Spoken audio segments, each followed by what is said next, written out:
Dinilai subjektif dan dalil pembelaan tidak memenuhi unsur hukum, Jaksa Penuntut Umum menolak seluruh nota pembelaan Dodi Prawiranegara.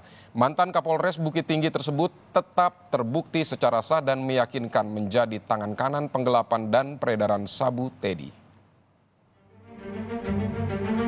Terdakwa dalam nota pembelaannya sangat terlihat dengan sengaja tidak menguraikan fakta hukum secara utuh dan komprehensif, melainkan secara parsial dan sangat subjektif, hanya memuat keterangan yang dianggap dapat menguntungkan bagi terdakwa.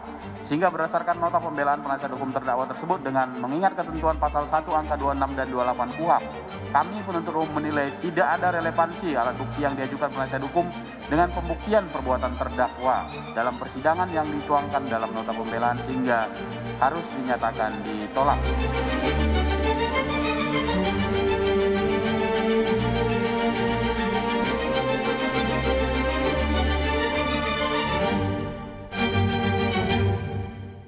Persidangan kasus peredaran narkoba AKBP Dodi Prawiranegara sudah memasuki babak akhir. Jawaban jaksa akan didengarkan apakah pembelaan diri diterima atau tidak. 20 tahun pidana dan juga denda 2 miliar rupiah adalah tuntutan yang dilayangkan jaksa kepada mantan Kapolres Bukit Tinggi tersebut.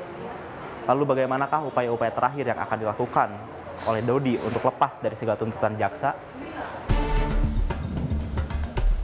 Jaksa Penuntut Umum menolak seluruh nota pembelaan AKBP Dodi Prawiranegara dalam sidang replik perkara peredaran narkoba di Pengadilan Negeri Jakarta Barat. Dalil-dalil yang dikemukakan oleh Dodi dinilai jaksa tidak menguraikan fakta hukum secara utuh dan komprehensif, melainkan secara parsial dan sangat subjektif yang hanya menguntungkan dirinya sendiri. Jaksa Penuntut Umum memohon kepada Majelis Hakim agar menolak nota pembelaan Dodi dan tetap pada surat tuntutan yang telah dibacakan. Selanjutnya terkait dengan argumen penasihat hukum dalam nota pembelaan dapat kami simpulkan sebagai berikut. Yang pertama, perbuatan terdakwa tidak memenuhi unsur-unsur pasal 114 sebagaimana dalam dakwaan dan surat tuntutan. Kemudian yang kedua, bahwa terdakwa merupakan pelaku yang disuruh untuk melakukan tindak pidana oleh saksi Teddy Minahasa Putra, sehingga terdakwa hanyalah alat yang tidak memiliki kesalahan, oleh karena itu tidak dapat dipertanggungjawabkan secara pidana. Ketiga, bahwa terdakwa tidak memiliki niat jahat dalam menjalankan perintah saksi Teddy Minahasa Putra. 4, adanya daya paksa atau operma. 5, berat ringannya tuntutan pidana terhadap terdakwa dari sudut pandang Undang-Undang Narkotika. Tanggapan bahwa dalil-dalil yang diajukan oleh penasihat hukum terdakwa sama sekali tidak disusun dengan sistematis. Penasihat hukum tidak menguraikan analisa mengenai tidak terpenuhnya unsur-unsur dalam pasal 114 ayat 2 Undang-Undang Republik Indonesia nomor 35 tahun 2009 tentang narkotika junto pasal 55 ayat 1 ke 1 KUH pidana sebagaimana dalam dakwaan dan surat tuntutan penuntut umum yang disertai atau didukung oleh alat bukti yang dapat membantah surat tuntutan yang dibacakan atau diajukan oleh penuntut umum terhadap terdakwa dan tidak didasarkan pada fakta hukum dalam persidangan. Setelah memperhatikan uraian kami tersebut di atas, maka kami berkesimpulan menolak dalil-dalil yang dikemukakan oleh penasihat hukum terdakwa Dodi Prawiranegara. Berdasarkan uraian di atas, kami dalam perkara ini memohon kepada Yang Mulia Majelis Hakim yang memeriksa dan mengadili perkara ini agar memutuskan tetap pada surat tuntutan yang kami bacakan pada hari Senin tanggal 27 Maret tahun 2023. Kami penuntut umum memohon agar Majelis Hakim Pengadilan Negeri Jakarta Barat yang mengadili terdakwa Dodi Prawiranegara bin Haji Maman Supratman menolak seluruh alasan-alasan yang dikemukakan penasihat hukum terdakwa, dan karena dalam pembelaannya tidak mengukakan hal-hal sebagaimana pembelaan maupun klemensi seperti yang seharusnya dilakukan oleh penasihat hukum dalam mendampingi kliennya, maka kami mohon Majelis Hakim dalam putusannya kelak akan sependapat dengan penuntut umum. Demikian tanggapan atas pembelaan penasihat hukum terdakwa Dodi Prawiranegara bin Haji Maman Supratman ini kami sampaikan dan diserahkan kepada Majelis Hakim dan terdakwa melalui penasihat hukum dalam sidang hari ini Rabu 12 April 2023. Penuntut umum ditandatangani. Demikian Yang Mulia. Terima uang 300 juta rupiah dari hasil penjualan sabu adalah nominal yang disebutkan jaksa dalam tanggapannya. Peran Dodi diceritakan bekerja sama dengan Teddy Minahasa, yaitu menukar barang bukti sabu dan kemudian menjualnya. Terdakwa berperan sebagai orang yang bersedia bekerja sama dengan saksi Teddy Minahasa Putra untuk menukar sebagian barang bukti narkotika jenis sabu dan kemudian menjualnya untuk mendapatkan hasil berupa uang.